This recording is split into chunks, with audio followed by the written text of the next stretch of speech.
Welcome to On the Chain New Year's Style. This is Jeff here with co-host Chip. What is going on, Chip?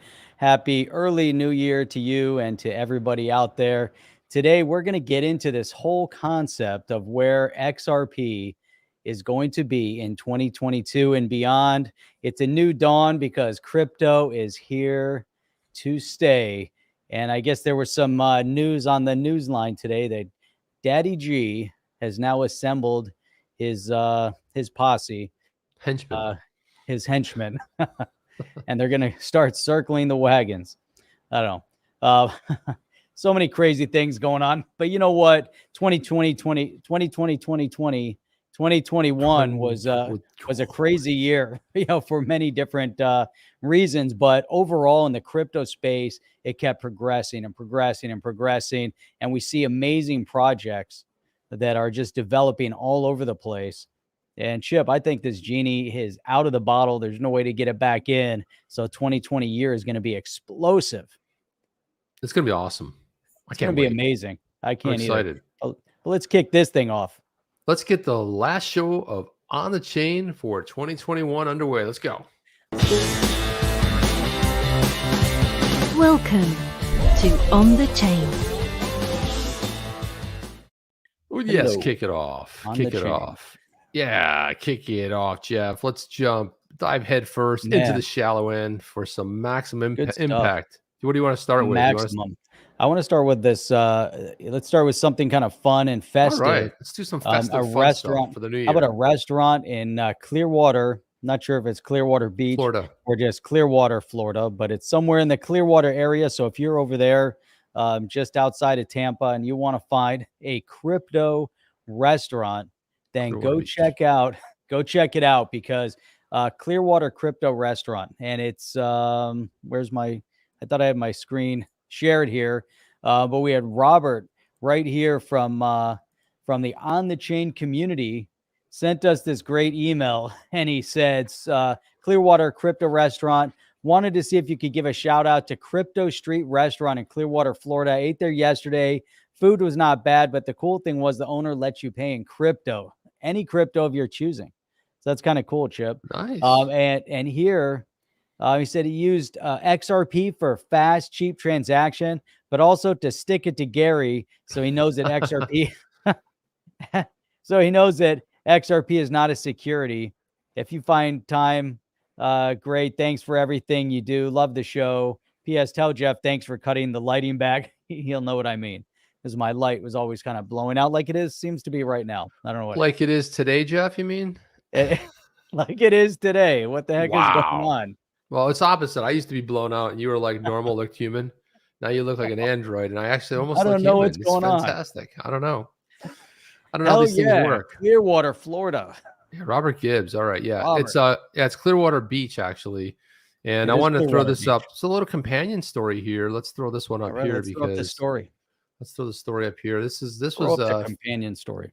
A companion story right here. Hot dogs and Bitcoin, hot doges and Bitcoin on splits in an offer in Florida crypto restaurant. It accepts all crypto assets for food payments at its store, and it has nothing but 5-star reviews so far. I don't know, Jeff. Robert sounded like he was a little tepid, but I think he was just excited about it. But it sounds like it has a lot of good. Food was not bad. Yeah, but that's like saying, like, what do you expect? I got a sharp stick in the eye. It wasn't bad. Well, it wasn't great. It's like, yeah, thumbs up, kind of. But if it's good food, that's Jeff, awesome. You just saw. It's not like it's outstanding. It's not like phenomenal food. But what's a band you want to really see? Like, what's a band concert? Like, if they say, like, here's free tickets, you love to go see a band, who would it be? Metallica. Okay, so Metallica's in town. I go, like, Jeff, how was it? And you tell me it wasn't bad. It wasn't bad. But that doesn't sound good, though, right? Yeah, it's like, you expect, hey, you enjoyed yourself. It was good, but it wasn't like, oh man, that was the greatest show I saw. How many times have you seen Metallica? I actually haven't seen them live, but only one time. I saw them 3 times, Jeff. I don't run around, but but man, I'll tell you what, I saw them in Detroit, and it was by far one of the greatest shows that I've ever seen, with a, fire and everything. I mean, it was amazing. Fire. Circular stage down in the middle. I mean, it was outstanding, and the stage was constantly rotating. Oh, that's So nice. it was really, really cool. I didn't see that show. I saw I think all outdoor shows down here in Miami. When did you see it? I saw it. It was probably 2003, maybe 2004. No, I'm mine was saying earlier. angry. Mine was 90s. So I think all when did that 90s, come out? maybe early 2004, 2000s. 2000. Yeah, it was before I moved here. Oh, I gotcha. So, Yeah, yeah. 2000s early. But best show I ever saw, honestly. There's so many of them, but I have to say probably the best one because I had the really good seats right next to the stage, right next to Freddie Mercury's piano. I saw Queen live in Toronto, which was awesome. And Man, that would be again, I pretty still can't believe my parents let me drive out there. I think I was 16 or 17 and drove up to Toronto. What It's were they like thinking? I drove with 2 buddies, stayed overnight in a hotel, went out, saw Queen. It was just a pretty awesome show. But there's so many great bands Yeah. out there, Jeff, and so many that I still haven't seen that I wish I had seen. But anyway, he says the Clearwater Beach-based venue dubbed the Crypto Street Restaurant held a grand opening to the public earlier of the month. Menu full of names that give a nod to popular crypto assets and terminology. Cool. This dude did a nice shout out here. He was like, "Yay, Alexander Lores." There it is right there. The Crypto Street Restaurant. Dude, that's awesome. Right? It's an interesting idea too. I mean, you put that out there, use some crypto in the name. It's a cool looking, it's very sweet. You want to take odds on how long it lasts? I don't know. Will it last longer than the Crypto Cafe that was down here in West Palm Beach, which I did a video on, walked in and had a whole discussion with the Bitcoin Maxi. That's on the other channel. You guys can search that one out. That was a fun one. Got into a little bit of a discussion. But there it is right there. It's chicken wings, ice cream, and frozen yogurt sandwiches. Dude, 5 stars. That's awesome. But maybe not in that order though. Sounds I don't necessarily think it's that in order, but you know. I'll go in that order. Let's go. Holy cow, what's up? So where is it? Is it on Clearwater Beach or is it in It's on Clearwater Beach. Yeah, it's according to this, it says Clearwater Beach based venue right there. Interesting. Right? Nice. Pretty sweet. And yeah. My dad used to live on the beach. I used to go there all the time. It was awesome. He said his 24-year-old son first introduced him to crypto a few years ago. Wasn't a fan of the sector at the time, but over time, which usually happens, Jeff, he warmed up to the concept of crypto assets and initially considered launching a restaurant franchise that accepted crypto payments. He kept thinking, I want to do something different, something fresh. I kept thinking about crypto. I calculated what it would be like to do something new, cut ties with the franchise, and then start working on Crypto Street. That's very cool, man. That is very cool, Jeff. It's a cool story. I like it. You know, now it's going to come down to the food. They're in a good spot, right there on the beach. So, definitely they do the right thing. They serve decent food, good beach food and good beer, and they're all set. Solid. And by the way, Patrick Young, thank you so much for that. Really appreciate the support. Happy New Year. Good content. Yeah, we appreciate that, Patrick Young. Very cool. Much appreciation. And all the best to everyone in the OTC family for a very prosperous year. I think 2022 is going to be just insane. I mean, Jeff and I have been talking about it. It's going to be pretty interesting. Amazing. And then Mark Hayes here says, rave on Manchester. And again, so many great bands. And again, I still haven't seen New Order, even though they did a week straight down here at the old Jackie Gleason over here on South Beach, Jeff, which is one of my favorite bands of all time, New Order. And I did not get to see them. And they're from Manchester, as are the Happy Mondays, as are a lot of cool bands. Nice. I'm trying to think who else. Who else is from Manchester? Oh, man, there's so many great bands out of there. But yeah, New Order, Joy Division. But I did not get to see them. I was like, how does that not happen? I should have seen them 5 nights in a row. They did a whole 6-night stint. It was I think it was 2020. It might have been 2020 or 2019 of January, right before the pandemic hit. Right. So Joy Division. I mean, you're not going to see them in their entirety, obviously for obvious reasons, but yeah. And how about the from England? How about the Streets? Oh, the Streets, yeah, the rapper dude, yeah, the rapper. That was good stuff at the time, man. I was like really good. Yeah, really good stuff. Solid. So, and by the way, they're hiring cooks, Jeff. If you're in that area, you know how to cook, and you'd like to cook. There you go. Go to the crypto. You might even get paid in crypto, which is pretty cool because if they're collecting tips in crypto and you can pay them in crypto, they're probably paying out in crypto. That'd be pretty cool. Look at that, Jeff. I mean, just look at the background. Look at the place just looks phenomenal. So we want a place of our own, and who knows, maybe that'll become a franchise type of a place, right? Yeah, you never know. It'd be awesome. Yeah, it's really good stuff, man. Really sweet. You gotta love stuff like that, Jeff. I mean, it's we need something like that down here in Miami. If Miami is the crypto capital of Florida, or even like the Southeast, we don't have a crypto like a themed restaurant. It really is something we used to. Yeah, well, that we used to. I think it's sometimes ahead of its time, too early. It was a little bit too early. Well, that's what happens. Sometimes someone has a great idea, like the Newton, which Apple put out in the early 90s, which is, probably would have been a huge hit if it was 10, 15 years later. The Newton, I remember the Newton.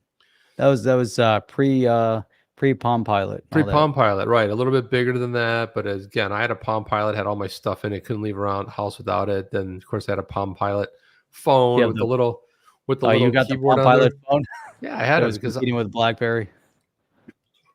I had a BlackBerry and I hated it so much I got rid of it. I had it for 3 weeks, and I said, BlackBerry to me is like a PC. Okay, it's like, so Macintosh really, the Palm Pilot world, the way the interface worked was more akin to a Mac, and the BlackBerry was so convoluted and disgusting that it was like a PC, which is perpetually complicated. Yeah, the BlackBerry is awesome. It was perfect for its hated time. everything about it. And the Palm, and so did everybody else. Cool. The Palm phone was cool, but it wasn't like, it didn't catch on. Kind of died out a little bit. The Palm 5 was cool. I had that right before I got then I had the Razor, then I got the of course I waited in line like a nut job for like 8 hours to get the first iPhone. That was me. Yep, that was me. Waiting in line to get that. And Jeff, one of our favorite authors in the crypto sphere dropped a new article. This is Roslyn Layton, and she does not mince words. She does not say things lightly. Her phrasing, there's so many good one-liners in this article that it's just phenomenal. And the year in review, cryptos here, get used to it, Washington, right? So she's throwing down right out of the gate. Right out of the gate. And these people need to be put in their place, I mean, especially considering, the fact that, it's interesting, with Gary Gensler's, team that he's now compiled. One of the lead people in the crypto space kind of has a murky background. I say murky just based on the people that he worked with or worked for. Yeah, well, we'll jump in that a little bit later. I mean, we'll definitely have to jump in that because that's going to pull things together. It'll kind of make everything Roslyn's saying here sort of like make a little bit of sense here. But and look at this. This is a phenomenal graphic too. You got to give it some props there, right? So Forbes. Did you see Jim D's comment? Okay, Jeff and Chip, enough of the lightweight soft talk. Let's start bashing SEC and pushing YouTube limits. Yeah, what are we doing? Holding back on this, Jeff. It's enough of the soft talk. I like that, Jim D. So look at this, Jeff. You have this massive this is storming the castle right here.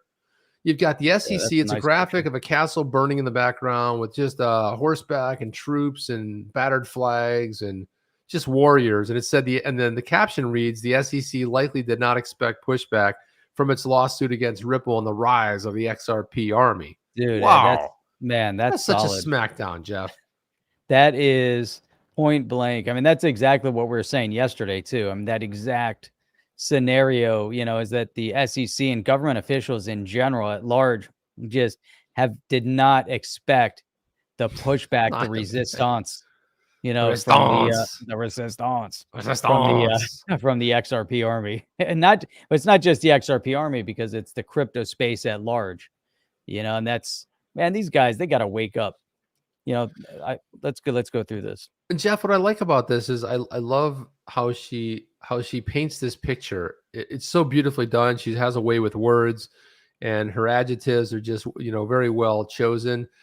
She says, after more than a decade of dismissing the revolutionary potential of blockchain technology, Washington finally woke up in 2021 as the total market cap of all blockchain-enabled cryptocurrencies surpassed $3 trillion. The Beltway bandits, I love that, realize the bigness of the crypto market. Big taxation, big regulation, and big campaign. Look at that. The Beltway bandits, Jeff. She had me cracking up throughout this. If you were to put that in order of the three, and you were to do your font size accordingly, it would be campaign donations would be in like the title font is as big as it can be. Right. Then you get into taxation and then regulation somewhere in there. Yeah, regulation would be like, like the footnote where it's an 8-point at the very bottom and you The can't one even you see can't it. read. It's like, wait a minute, they didn't get in regulation. Oh, here it is. There's like a little footnote, it'd be like 1, follow it down to the bottom, and it's like an 8-point, and you can barely read it. Yeah, and then it's somewhere in the But Jeff, extra footnote, it'll say refer back to Gary. Jeff, we gotta just, I mean, this is great. This belongs on a shirt. The Beltway Bandits, and just with a That would bunch be of like awesome. characters of like some of the But bandits on there. it should be like who was the bandit from McDonald's? That was the Riddler. No, the what the heck was his name? No, I can't think of it offhand. Whoever it is, could you imagine you get Hamburglar. There's the Hamburglar. the hamburger. So you get all these guys dressed up in that Hamburglar outfit, and you take each one of these guys, and you put the little I thing on love them. this They got line. the striped shirt, little cape. She's The got a lot of these Beltway types Bandit. of the Beltway Bandits. Okay, it's just so perfect right there, And then the next heading is Oh my House and God. Senate. The parallel universes on Capitol Hill, a small but growing bipartisan cadre in Congress, is starting to work with the U.S. crypto industry and regulatory framework to thread the needle between innovation and American economy while guarding against fraud and crime. Now, this effort took a step forward in a marathon hearing in the House Banking Committee this month, managed with bipartisan aplomb by committee chair Maxine Waters, which we've been very kind in saying how she had a beautiful opening. She had an amazing opening. And it was really well crafted. Very well crafted, and obviously she didn't write it. Of course not, but that's none of them do. So right, that's why they have aides. Exactly. But somebody tapped them on the shoulder and said, "Hey, we're gonna have this thing, and you've been a little bit, a little bit unkind up to this point, or basically ignoring it. It's your responsibility. You guys are in charge of this. And by the way, this is what we want. So you're gonna do it." And then all of a sudden, it was friendly, and it was. Man, that was so amazing, It because was a great hearing. Patrick McHenry, was knocking it out of the park. Maxine Waters had a great opening, and then the Shermanator fell flat on his face, and Gary, the Daddy G man over there, also fell flat on his face. But Sherman, Jeff, he's like, you go to a party and everyone's like telling jokes, everyone's laughing. There's that one person that like has the grin on their face already because they're just gonna lay down a really good joke and it just bombs. They slowly step back and walk out. But the Shermanator doesn't know that he's bombing. That's the whole point. He doesn't know that he's absolutely and even like his party colleagues are looking over him like, come on, get off. Trying to tell him to just like chill out. And he's like, and then there's there's this coin and that coin and every coin and the mongoose coin. He just thought he was so hip and cool, and it's so bizarro world. And of course, ranking member Patrick McHenry, the quality of the dialogue between the committee and the panel of distinguished crypto leaders showed that members are doing their homework, or at least their aides are doing their homework, and the industry is cooperative to develop a regulatory framework. Risks and rewards were discussed candidly with the minimum of grandstanding. Now, Jeff, what she's talking about there, right? Yep. So, but this is interesting because now go back to our first 3 points, and you begin to realize why their eyes are opening. A, they saw a $3 trillion market cap, and B, they're realizing huge campaign donations. And if they don't get on board, they're out. It's as easy as that, because you've got the crypto army out there that was super loud and outspoken, and people are saying, hey, these guys are the ones voting, and these guys are the ones that are paying your bills. So be nice to the ones that are voting and be extra nice to the ones paying your bills, because these banks and all these other guys that are getting caught up in fraud, they're not going to be paying your bills anymore. These other guys over here that are putting their names on stadiums and NASCARs like LGBcoin, let's go Brandon, by the way. Brandon, we got to get, that's another phenomenal story. That's another great story. But so if they're doing that, FTX on the arena in Miami, FTX has something, they did another stadium somewhere. FTX is putting their name on the floor of another stadium. And then supporting colleges. Yeah. Who was the one doing the Lakers arena? That's That was crypto.com. Crypto.com. That's right. They took over the Staples Center. So all these guys, so Staples is nobody anymore. All these big names, household names are nobodies. And these are the ones that are, footing a lot of the bills. So, man, it's time to wake up. And Sam over there at FTX, man, he's got a lot of other things. We got something to talk about in terms of what he's offering banks. What's up? XRP rocks. Hello, guys. Hanging out in South Padre Island, listening. A little palm tree there. I see that. Jeff, this next line right here is just one of my favorites of the entire article, and there's several ones. But look at this. In a parallel universe of the Senate, many of its cranky leaders see cryptocurrency as witchcraft. This right here is so spot on, Jeff. In a parallel universe, many of its cranky leaders see crypto as witchcraft. Like, what is that sorcery you got going on there? And I also want to compare that with something that Deaton, it was actually something Deaton had pointed out, that a bunch of members who have been silent on this issue were born before the Howey test in 1946. And John Deaton said they could have picked the oranges, and those orange grows. Like, that's... And now they're they're responsible for regulation on crypto. What the hell, Jeff? Cranky leaders, beltway bandits, cryptocurrencies, witchcraft. It's witchcraft. It's sorcery, Jeff. I tell you, it's sorcery. It's magic internet money. LGB story now. Yeah, we're gonna. Yeah, we'll get to that here right after. We're gonna get to that as well. That's a segue here. That's a great segue right there. This jarring disconnect was on display in the Senate Banking Committee's counterpoint hearing. Talking points seemed cribbed from the ill-fated 1984 Mondale Ferraro presidential campaign. Dude, it's just chock full of nuts here, man. Here we go. The witch hunters. I really love Roslyn, man. She is phenomenal. Anti-crypto law professor Hillary Allen, Alexis Goldstein from the Pseudo Pro-Consumer Open Market Pseudo Open Markets Institute. Oh my God. It's just, like, every single one of her articles is awesome. Oh, it's just such a fun read. It's like so inside. It's like if you're paying attention to what's going on, and it's so true. The law professor, Pseudo Pro-Consumer, not really, but oh my God, look at that though. The goal of the hearing seemed to be pumping fear, uncertainty, and doubt into the record. That's exactly what it was. Oh my God, like this. Most questions were directed. Go ahead. You can. Go ahead. Take that. Most questions were directed to Allen and Goldstein with an outsized presence from Comrade Elizabeth Warren. Oh my God, that's awesome. And unfortunately, the other two witnesses who could have provided facts and actual technical expertise, Circle's Dante Disparte and Jai Masari of Davis Polk, were ignored because they didn't serve the talking points. Like, it wasn't the narrative. It's like, those are the experts. And meanwhile, they're going to talk to the academics who know nothing. Nothing. I like, talk. You just underscored that one. Talk to the academics. That's it. Ridiculous. Not the ones working in the space. Just talk to the ones that pretend. Talk about it. That pretend. And teach people. They teach people and they read it out of books. They read other people's doings. Oh my God. It says the parallel universe extends from the Senate side of Capitol Hill down the street to the Securities and Exchange Commission. In every public appearance, SEC Chairman Gary Gensler has emphasized his modus operandus for crypto: regulation by enforcement. There seems to be no desire to write clear rules, offer unambiguous guidance, or employ a limiting principle against any player in the space. As noted previously, Gensler, like a good party operative, Jeff, just love this. Like a good party operative is using the SEC as a stepping stone to a cabinet level appointment to Treasury Secretary.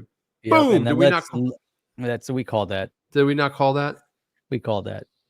But like Warren and others, it seems that Gensler has miscalculated that crypto would be an easy target and that the 1930s era securities laws would be effective weapons. He doesn't even know what he stepped into. None of them do. And that she's underscoring that again. That they assumed that crypto is an easy target. They're looking at this. They're like, these guys don't know what they're doing. It's an immature marketplace. Look how they beat up on the XRP community and investors. They said they're not smart enough to understand the technology, and just so much of what they think and believe. I mean, just in general, though, if you take like an Elizabeth Warren who lied her way to the top, she looks down on all the people, like, somehow she's self-righteous and everybody else, needs to be subservient to what she has to say. And yet we've heard her speak about about crypto, and she's a moron, to put it bluntly. She doesn't know what she's talking about, right? And so they completely miscalculated because they think they're all high and mighty and everybody else is just ignorant and doesn't know what they're doing because we're just the little people. We're just the voters, but they've totally miscalculated this time around. It's going to bite them in the ass. By the way, I saw something that Jim D. Wait, let me see. Hang on a second. All right, it's going up fast. Jim D. Someone took my lead and photoshopped Gensler as Harry Potter's Hogwarts banker goblin. You want to see this one, Jeff? Yeah. Bam. Look at that. Oh, that is my God. Look at that. Man, that is some evil. Gosh almighty. That is some frightening stuff right there, Jeff. Holy cats. That's crazy. Yeah, that's insane, right? And then look at, here we go, Jeff. Next headline, Rips in the SEC strategy. The SEC case against Ripple just marked its 1-year anniversary.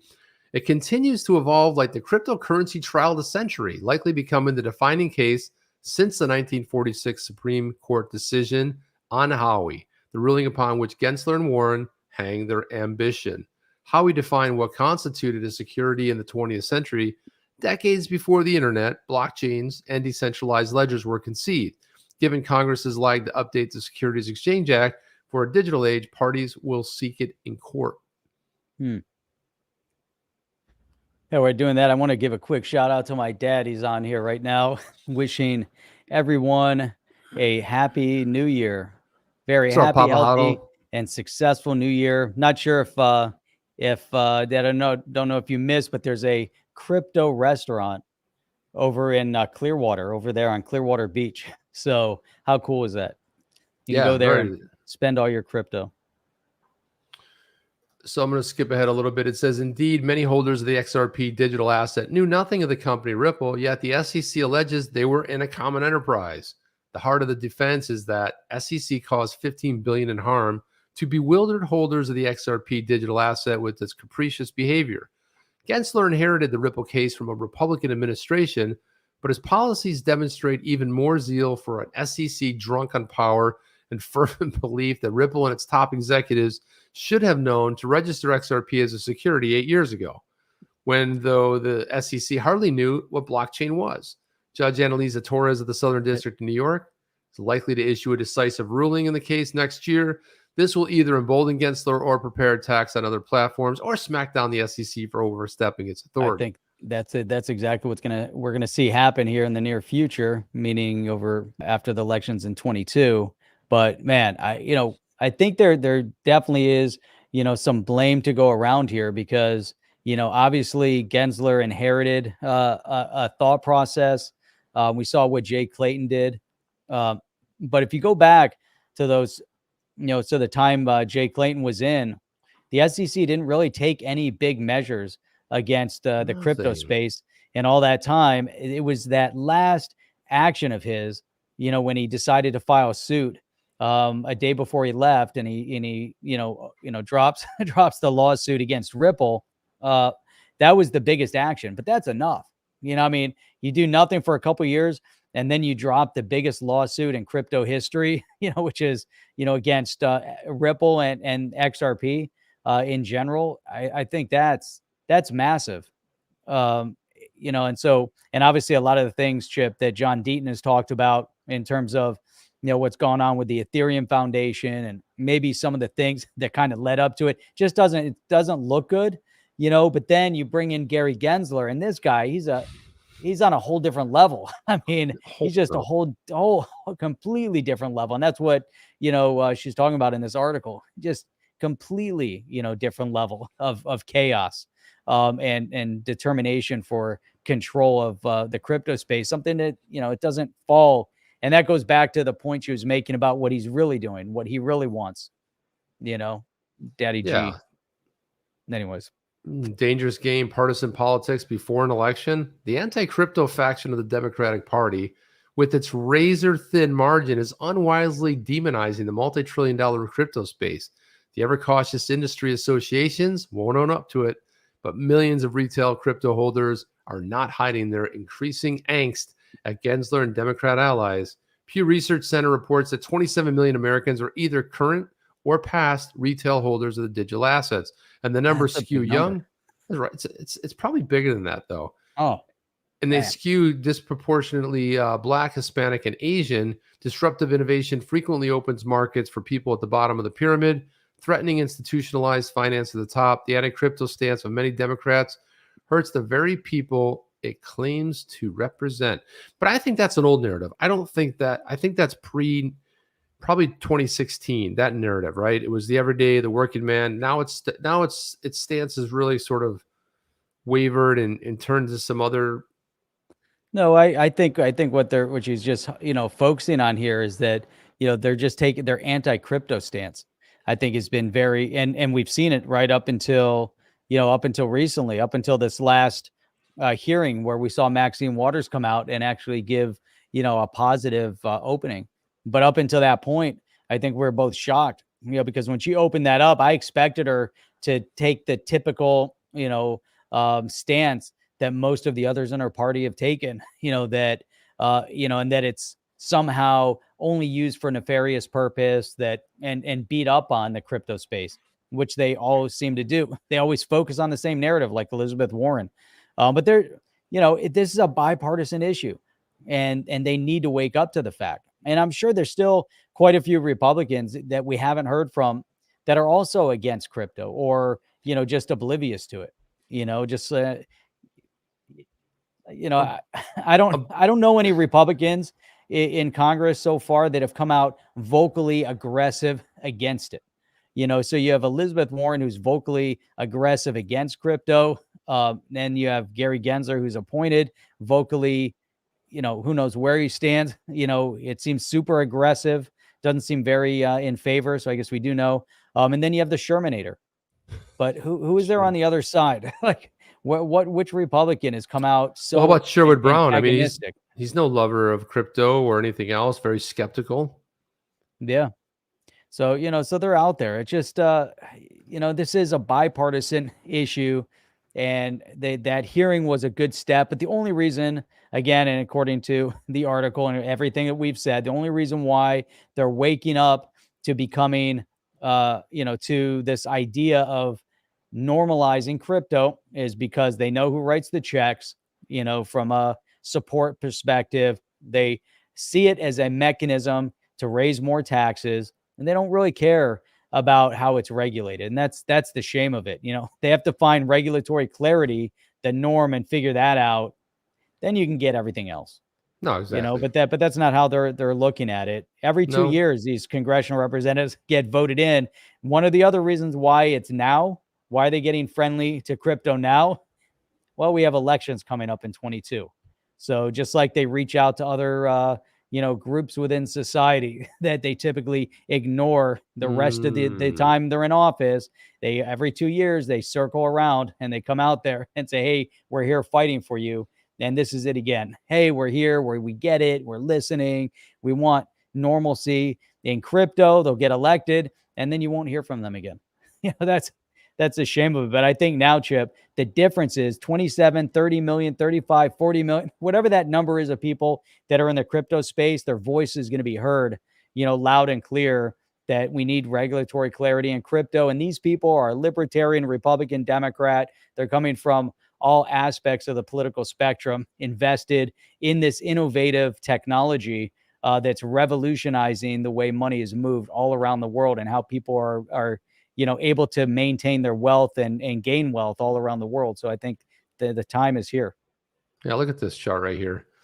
So the circle part right here, these are the members of Congress that were born between 1928 and 1945, 1 year before the Howey test, because that was rendered in 1946.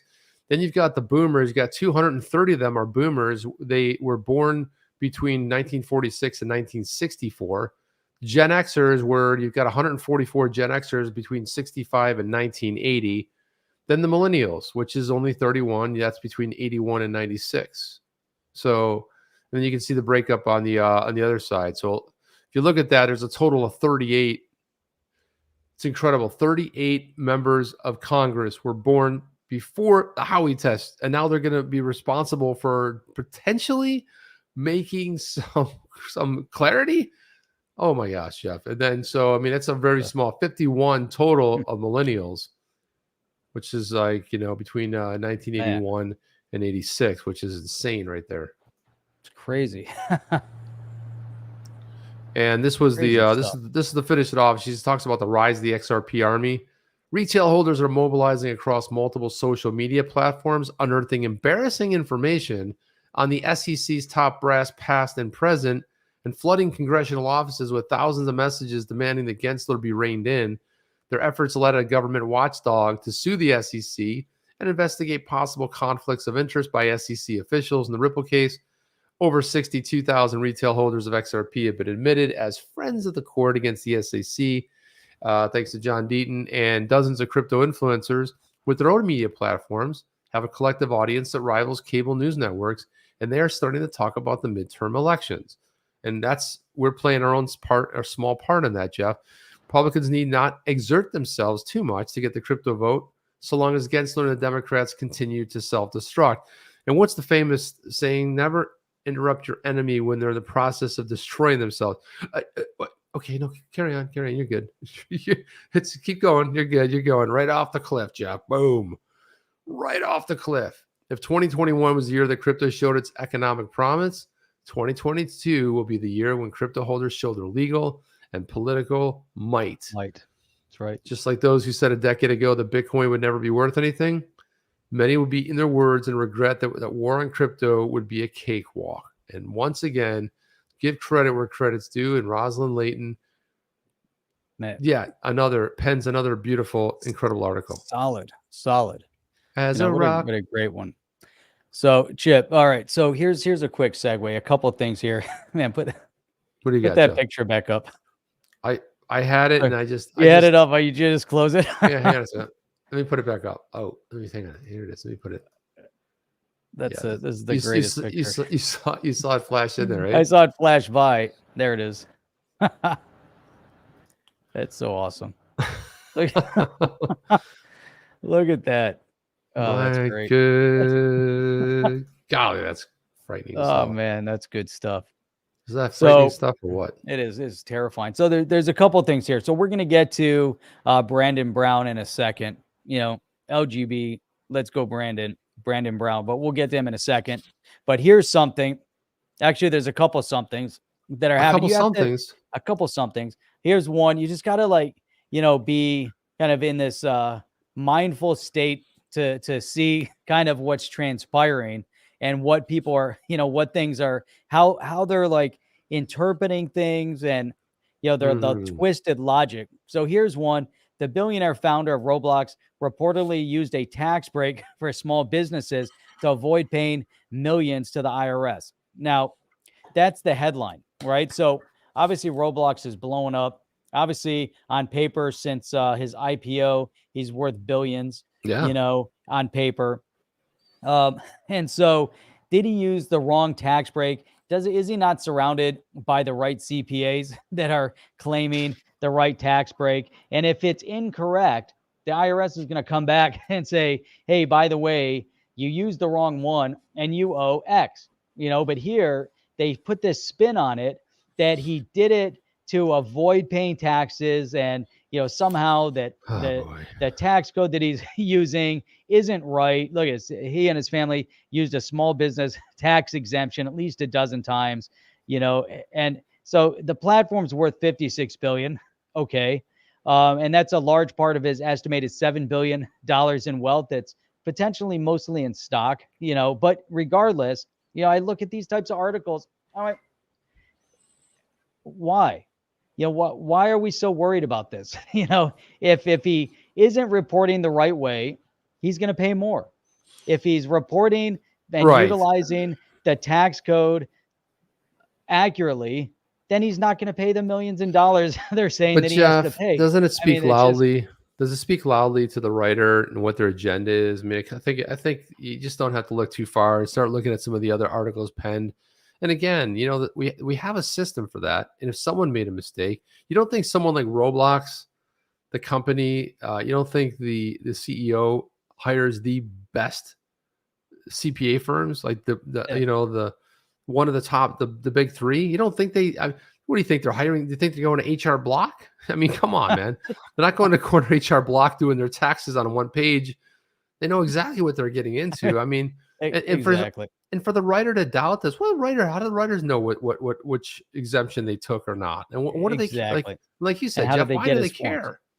Exactly. And now they're talking about his personal taxes, because you hear that he and his family. So now they're looking up his personal taxes, so the whole thing, these types of articles are just brazen and just ignorant and, all sorts of, crazy things. But I thought I'd bring it in there because I'm looking at this and I'm looking how they're spinning this, right? And think about Roblox and then substitute it with, I don't know, any person that's building something in the crypto space, right? It could be Brad Garlinghouse. It could be Alex Mashinsky. It could be anyone building something innovative in the crypto space, or it could be someone that invested in the crypto space that's now worth millions of dollars or, billions of dollars. There's a couple, billionaires that are out there that have been, from crypto, from their investments, and there's millionaires from crypto investments. Now, these articles and this mindset could so easily be used in a warped sense to go after these people within the crypto space. And how does that make you feel? It makes you feel bad because now you're saying, hey, I could potentially be in this boat that I've done everything right. And now someone's writing an article because I'm in this innovative space and I'm building in this innovative space. And now this author is going to come out and demean and demoralize, you as a person. And this stuff isn't right. You know what they say, Jeff? People who live in glass houses shouldn't throw stones because at some point it all comes back to you, man. No, that's a good point, Jeff. The whole thing, it's ridiculous. And you're only pulling up one article. There's so many of these floating around out there that's just, it doesn't make any logical sense. Anyway, that's a problem. So let me move on. Let me go on to the Brandon one here. All right. Then after that, I got one queued up. So let's go to this one. We'll move on. Yeah. So this is cool because this is Brandon Brown. Now, Brandon Brown, we'll play this here in a second. So Brandon Brown is the NASCAR driver that the whole Let's Go Brandon ended up spawning off of. Unfortunately, or fortunately, however you want to phrase it, a lot of the big sponsors decided to not sponsor him in the 22 season, in the 22 race season in the Xfinity series, right? So LGBcoin decided, they came and they put together and now they are his primary sponsor for the 2020 year, the entire season. LGB. I mean, this is a big deal for people in the crypto space at large because this is bringing major awareness, not just one race, it's the entire season as a primary partner and sponsor. So real big deal. And, putting him front and center as a big advocate because now he's driving every single week. He's going to be driving that car. Let's go, Brandon.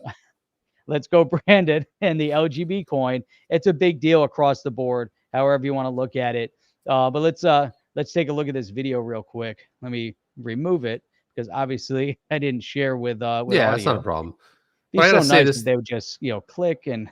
But the whole thing coming full circle is just, it might be the story of the year, right? I think so. People forget about why they started. It was an NBC reporter that actually coined the phrase. So I wonder if she sits around looking at what that car go around the track. Oh my God, it's great. All right, so here we go. Let's see if volume's turned up. Hopefully it's loud. Yeah.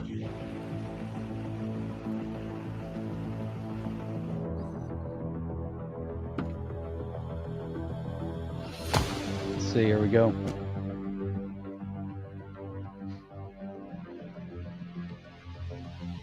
So he walks into a door, opens the door. Next thing you see, he's walking towards his car. The big car reveal.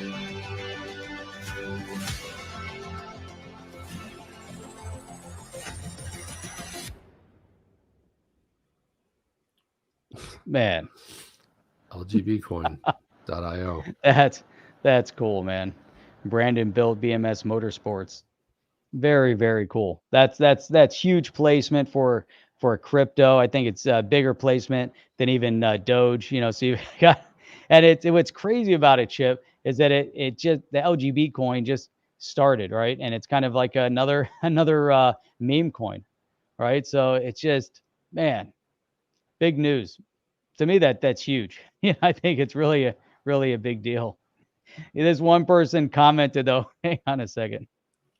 Hang on a minute.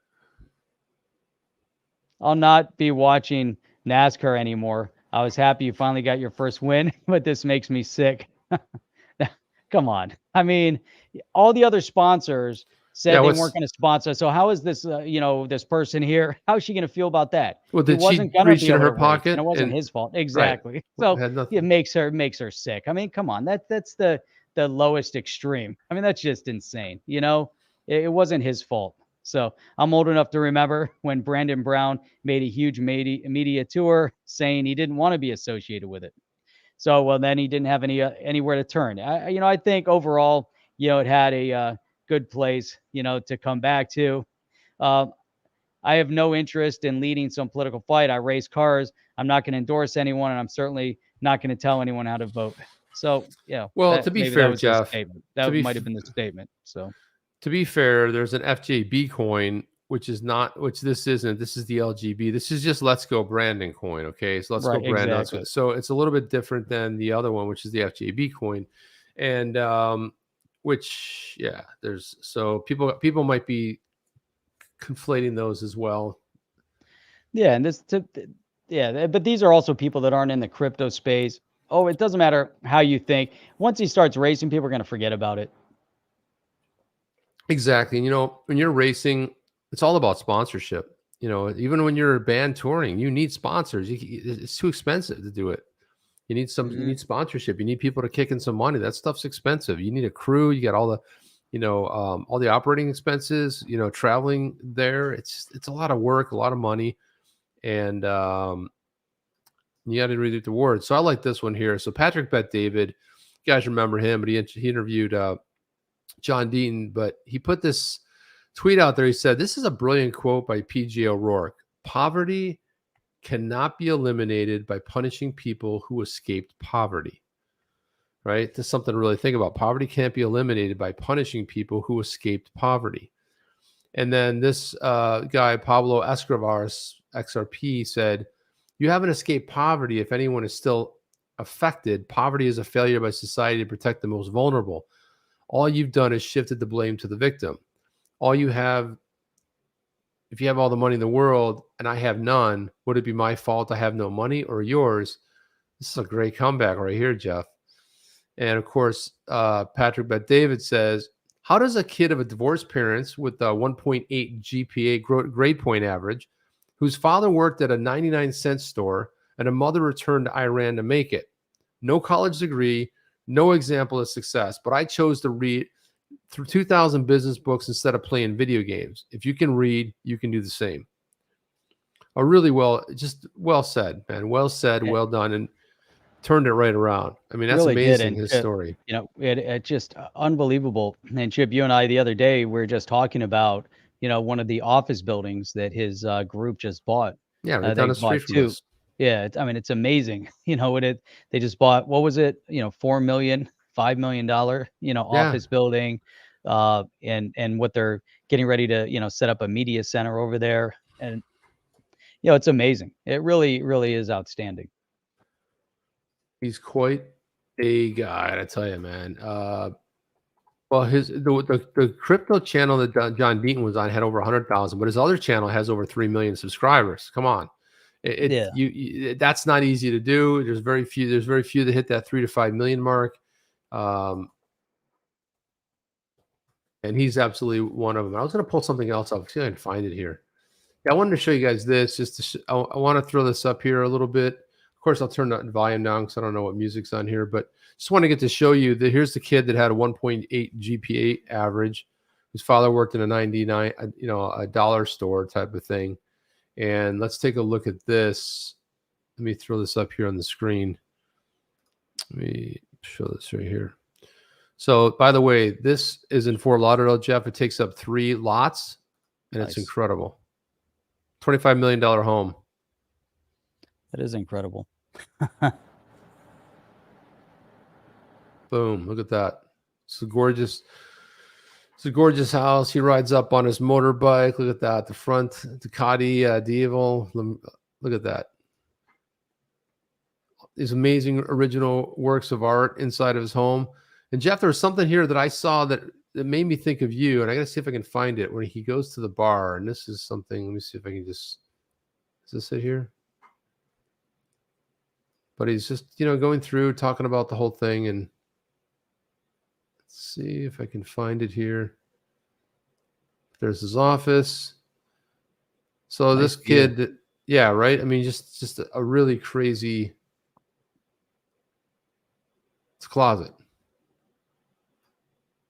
With people's shoe collections. Some people have massive amounts of shoes. Yeah. Actually, what the funny thing is, I have a lot of shoes and I wear the same 2 pairs of shoes all the time, which is really an odd thing, Jeff. And there's that picture of him. A lot of greats in the background there. Tupac.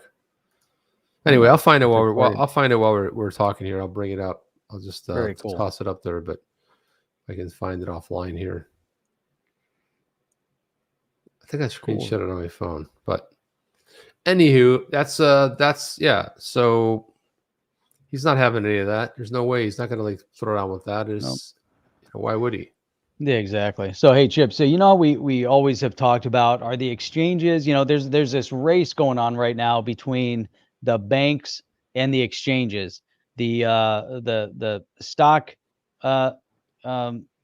exchange sites like Fidelity or I don't know, many of them, whatever they are out there. So, this race is, are the crypto exchanges going to start buying out the banks, or are the investment platforms, the stock investment platforms, or are the stock investment platforms and the banks going to be able to launch a crypto investment platform or start buying out the crypto sites first? So there's this this constant race. I don't know if it's really a race, but as things start unfolding, and we're starting to see it really also the reason why Congress is waking up, because now we've hit this $3 trillion market cap.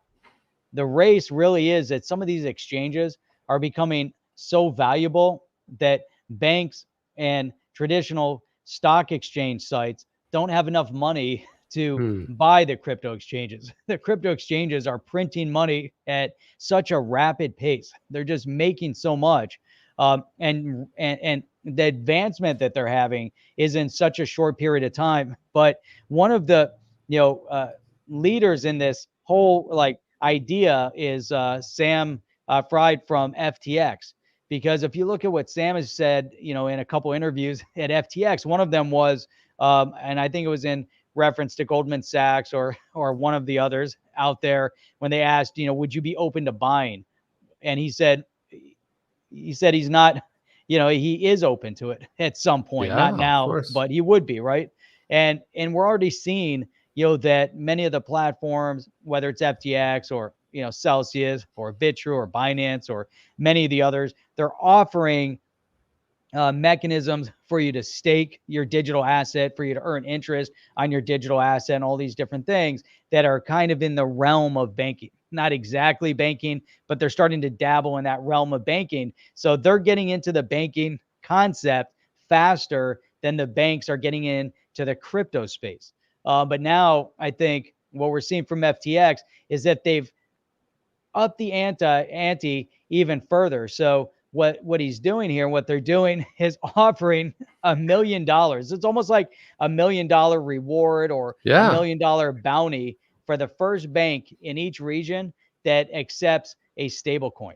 So if they begin to accept stable coins, he's going to pay them $1 million. So you think about some of these banks, think about like a JP Morgan or a Deutsche Bank or so. Deutsche Bank is paying another $9 or $10 million fine for another issue that they had. JP Morgan, all these guys are paying all these massive fines that are in the sometimes tens of millions of dollars in fines. Is $1 million going to get them excited? But really, I see him throwing this out there where it is kind of exciting. And he's kind of dangling this idea in front of the banks like, here's $1 million. That kind of shows you what he thinks of them too, that I'm going to give you this $1 million knowing they probably don't need it. But it's all, I don't know. It's like this, it's almost like he's goading them on. Well, to try to accept why, though. it, right? But here's awesome. let me put the original tweet up here that story's based on. So when he says, how much would it cost to convince a bank to accept stablecoins? Right. And he's saying, if we offered $1 million, would that be enough? And do you work for a bank and want to discuss it? But here's why he's saying this. This is great. We'd love to form a relationship like this if it means FTX users would have near instant and near free deposits and withdrawals. That's the end game. Exactly. Oh, but it's awesome. I mean, it's such a brilliant move. I mean, I like just the whole concept of it, but it also puts the exchange, the crypto exchange, head and shoulders above the banks, because the banks, they're not trying to find a mechanism to start working easily with crypto. They're doing the exact opposite. They're making it more difficult still. Where some of the debit cards and credit cards won't work on the exchanges. Very true. And then we have EC2189. Thank you for that. He says, $1 trillion cap government drools like Homer Simpson. That's Homer Simpson. Got a visual in my head right there. That's exactly it. Friggin' hilarious. So look at this, Jeff. MicroStrategy bought the dip again. I saw this. They purchased another 1,900 Bitcoin. Now they hold almost $6 billion in crypto. Now that thing hits 100,000 and they're just incredible, right? People like MicroStrategy, what does that company do? It's like super rich. Nothing. Yeah, they invest in Bitcoin. Invest in Bitcoin. That's all they do now. Like One River, that's what they do. They invest in Bitcoin. Me, we have MicroStrategy. It's incredible, man. 1,914. They got basically it changes, went down a little, but at one point there was like $6.5 billion. They got $6 billion worth of $6 billion, Jeff. $6 billion of invested capital. Right. Wow. It's man, it's amazing. It really is unbelievable. The more you think about it, it's outstanding. Well, Jeff, where would we be if we didn't actually get into this story here? But Gensler announced additions to executive staff. This was released today, right? So blah, blah, blah, blah, blah, blah. And then you look at this guy, Corey Frayer. Corey Frayer advises Chair Gensler on SEC policy making. Now look at how deceptive this is. The SEC does not make any policy, but he's going to advise on policy making. This is just, a lot of times you have to read down in the article or the paragraph to find out what they really mean. And interagency work relating to the oversight of crypto assets. Just a bunch of gobbledygook there. Immediately before joining the SEC, he served as a senior professional staff on the U.S. Senate Committee on Banking, Housing, and Urban Affairs for Chairman Sherrod Brown. And then who's Sherrod Brown? Oh, that's another crypto doubter. So is there anything at all, a reason here why you should think that this guy is not another crypto hungry enforcement guy? Prior to that, he spent a decade as a senior advisor working on issues ranging from consumer and investor protection to systemic risks and emerging financial technologies for U.S. Representative Maxine Waters in the House Financial Services Committee and for U.S. Representative Brad Miller of North Carolina. You starting to see a pattern here, Jeff? Yeah, it's unfortunate. It's an unfortunate pattern. I mean, it's so yeah, that's what that's all about. And that's the primary guy. That's the guy who wants to kind of head the charge, for the SEC on crypto, to truly understand where we need to go with crypto. This is the senior advisor. This is who it's going to be. This is the main guy. Isn't Jorge Tenero? Isn't that the counsel that's suing on the Ripple case? I think so. Yeah, George Tenero, isn't it? Yeah, Tenero counsels Chair Gensler on a matter involving the Division of Enforcement.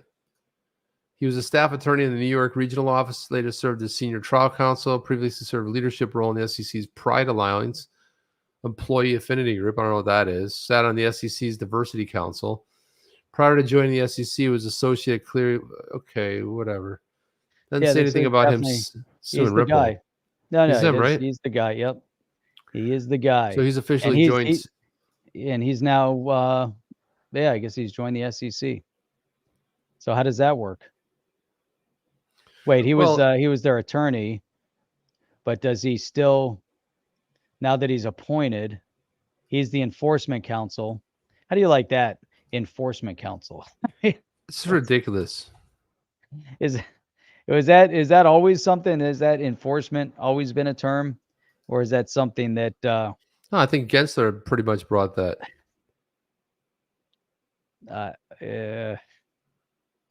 George Council's chair Gensler on matters involving the Division of Enforcement.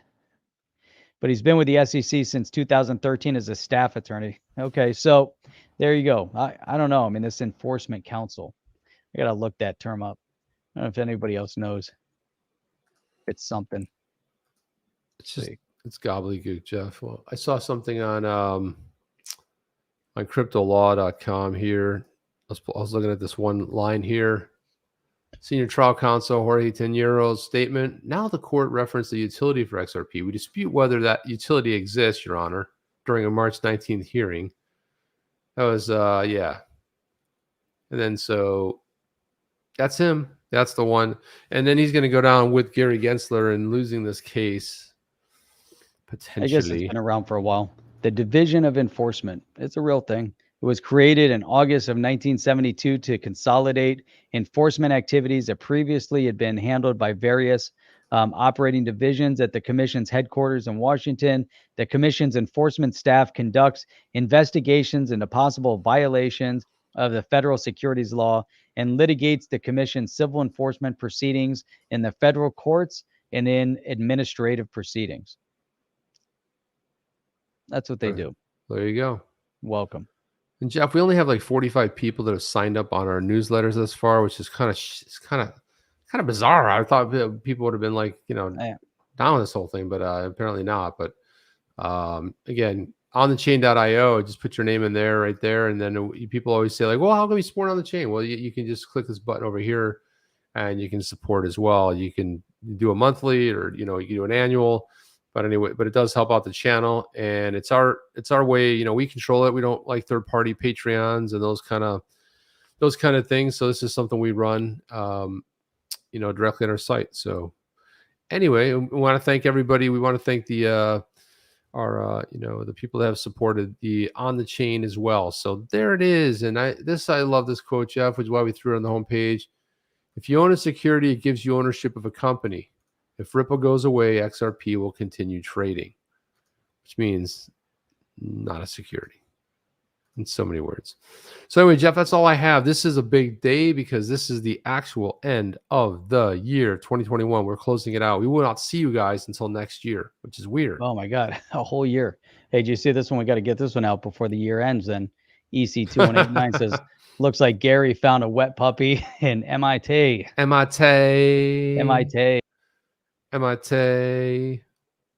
Yeah. So anything you want to say before the end of the year? I'm looking forward to this next year, season 2, free internet from Starlink. Did you hear the Chinese were upset with Elon Musk because one of the Starlink satellites almost crashed into their space station?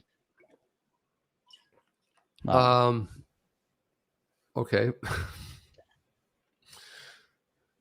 All right. And there you go. It's some dead air. Awesome.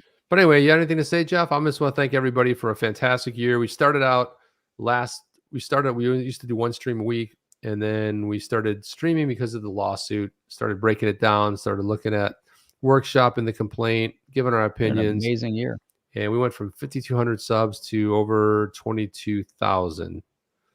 So we're on our way to 30, 70, 100, whatever. On our way to 100,000, Chip. Yeah. 100,000 by 23. Let's do it. It's all doable. Do it. We can do it. Yeah. We can do it. And that's all I have, really. I mean, so anyway. Yeah, I just want to give a huge shout out and thank you to everybody here with us in the On the Chain community. It's been one hell of a year. It's been outstanding. Thank you guys as well. Next year is going to be outstanding. An amazing 2022. Looking forward to what that what that brings, Chip, I think, we got a lot of amazing things that we're going to, unfold here and on the chain. If we would have looked back a year ago to where we're at now, I think we've done a phenomenal job, kind of navigating everything. Yeah, And, it's been great. man, it's been awesome. It's been great. Had a year of fun guests and great shows and lots of fun, little laughs, breaking stuff down. Yeah. Very and cool. Thank you guys for coming along with the ride. And we can't wait to continue the journey next year in 2022. That's all I have for this year, the year in review. Anything else, Jeff? That's all we got. Well, we'll see you guys next year. In 2022. We'll see you guys next year in 2022. We are out. See you. We are out. Are you down with OTC? Please like, subscribe, and click the bell to be notified when the next video drops.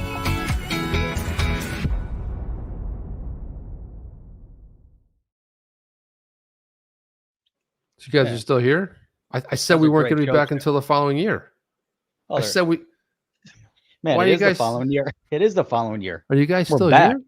You guys didn't leave? Look, they didn't leave, Jeff. They're still here. Oh, man. I thought you guys would have left by now. You guys are still here? I thought everyone went out drinking already. That's what I would have thought, Jeff. It's like get the pre-party started. Man, in some places, it's already like, New Year's Eve. Well, yeah, it's really weird how they... it's like, look, everybody hung around. That's awesome. That's weird, right? Badass. I mean, I can't believe they're still here. I mean, it's like usually we sit there and everyone's gone, but apparently people are still hanging out, man. Mark Hayes is hanging in there strong, from all the way from England. Yeah. The man is already drunk. Show's over. Hey, speak for yourself. Legendary's like, yay. It's all good. I'll never leave. Preparing for war. Beautiful. Sean Thompson over there. Beautiful. It's awesome. Man, a lot of great people here. Yeah, we need a New Year's Eve show. Man, Jeff, this show is going to be fantastic. It's going to be the shortest show we've ever done. It's going to end soon, but that's going to be it. Crypto Eddie, Happy New Year. Happy New Year. Have an amazing New Year over there. The other side of the world. That's right. It's already 9 a.m. over there, so it's already You're already New counting Year's down. Eve day. It's gonna start drinking already.